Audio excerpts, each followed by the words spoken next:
O Evangelho de Mateus, capítulo 18, Jesus vai nos trazer ensinamentos. Por exemplo, ele vai dizer quem é o maior no reino de Deus, vai falar a respeito da parábola da ovelha perdida e também vai trazer algumas normas de tratamento para dentro da igreja. Mas a lição que eu quero compartilhar com você hoje encontra-se mais para o final do capítulo, naquilo que é conhecido como a parábola do credor compassivo. Aquela parábola narra a história de um rei. Esse rei tinha um servo. O servo estava devendo ao rei. O rei então decide ajustar contas com o seu servo. E quando ele ajusta essas contas, eles descobrem que o servo estava devendo 10.000 talentos àquele rei.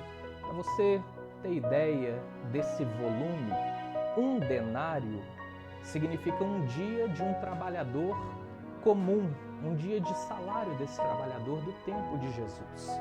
Pois cada um talento equivale a 6.000 denários. Se nós calculássemos então que um salário por dia de um trabalhador braçal dos nossos dias no Brasil for de R$100, por exemplo, nós estaríamos falando de uma dívida de 6 bilhões de reais. Algo impagável. A Bíblia diz então que aquele rei, ele ia ajustar essas contas, ia vender a família, ia vender tudo, porque aquele homem não tinha condição de pagá-lo. Aquele homem clama por misericórdia e a Bíblia diz que aquele rei, ele então usa de misericórdia, ele sente compaixão do homem e ele lhe perdoa a dívida. O problema é que esse homem, indo embora, ele tinha também uma cobrança a fazer de um companheiro de trabalho, um conservo seu. A Bíblia diz que esse conservo devia-lhe 100 denários, algo em torno, se a gente fizesse a mesma conversão, usando o mesmo peso anterior, algo em torno de 10.000 reais. É claro que 10.000 reais é um volume até bom para se cobrar de alguém, mas é algo pagável. Imagine que você deve 10.000 reais para alguém, você pede emprestado, você tira empréstimo, vai no banco, se vira, consegue pagar. Agora, quem vai conseguir pagar uma dívida de 6 bilhões? O fato é que esse homem que foi perdoado da dívida e que agora estava cobrando o seu companheiro, ele não aceita as desculpas do companheiro e ele manda prender aquele companheiro.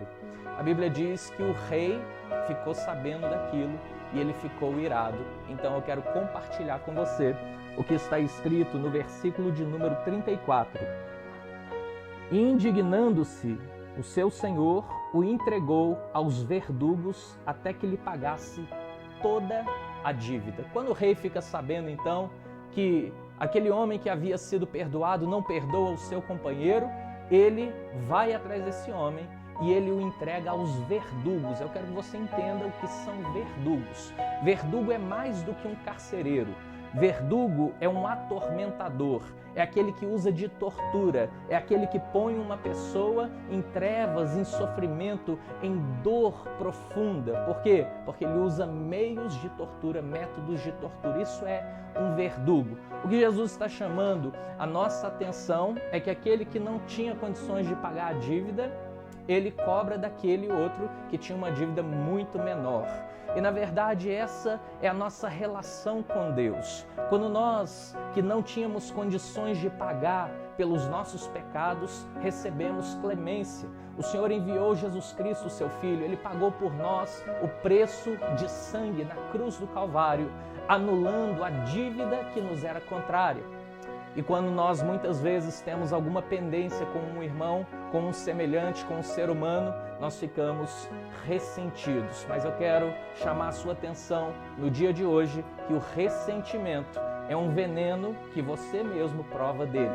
Aquele que não perdoa, ele fica em trevas. Muitas vezes você que já sofreu por causa de alguém que já te fez mal, muitas vezes essa pessoa fica olhando a vida desse outro, desse que lhe fez mal, buscando uma queda, buscando uma vingança, buscando um meio no qual aquela pessoa vai pagar. Eu quero que você tire hoje isso do seu coração, porque isso está te colocando nas mãos de verdugos. Espiritualmente, eu te digo que você está amarrado, preso e está sendo torturado. Alguém que não resolve liberar perdão no seu coração é uma pessoa que provavelmente vive aflita, vive ansiosa, vive triste, vive com insônia, vive às vezes até com problemas de pensamentos, com neuroses, com problemas que vão lhe atormentando. Por quê? Porque o tormento vem não de uma forma física, de uma forma espiritual. Esses verdugos trazem aprisionamento para a vida daquele que não libera perdão. E o fato não é se a pessoa merece ou não merece perdão. O fato é que nós temos uma responsabilidade diante de Deus que nos perdoou. O perdão de Deus é aquele que vai nos levar para a eternidade, vai nos levar para a glória, vai nos levar a morar eternamente com Cristo. Enquanto que nós só alcançaremos esse perdão segundo a oração do Pai Nosso quando nós perdoarmos.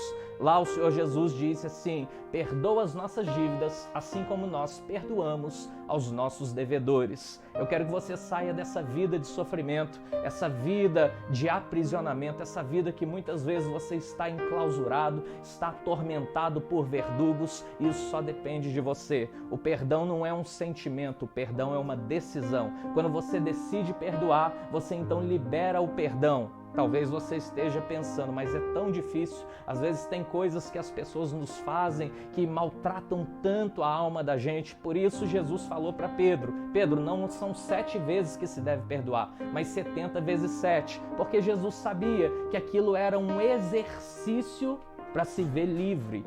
Talvez o nível de ofensa que você recebeu de uma pessoa seja tão grande, tão profundo, que você não vai conseguir sentir na primeira vez que você liberar esse perdão. Mas quando Jesus está dizendo 70 vezes 7, Ele está dizendo para você todos os dias: lance a palavra, eu perdoo, eu perdoo, eu perdoo, eu perdoo. Cada vez que você faz isso, você vai se livrando desses atormentadores, desses verdugos, desses espíritos que te aprisionam, porque o Senhor quer te levar à liberdade. Assim como Ele te perdoou, Jesus falou assim: se você não perdoar a ofensa do seu irmão, tampouco o seu Pai Celeste te perdoará. E nós precisamos do perdão de Deus, porque herdaremos a salvação bendita em Jesus Cristo. O Salmo de número 107, verso 14 diz que Ele nos tirou das trevas, da sombra da morte, Ele despedaçou as cadeias. Talvez você esteja em cadeias por falta de prisão, mas nesse dia,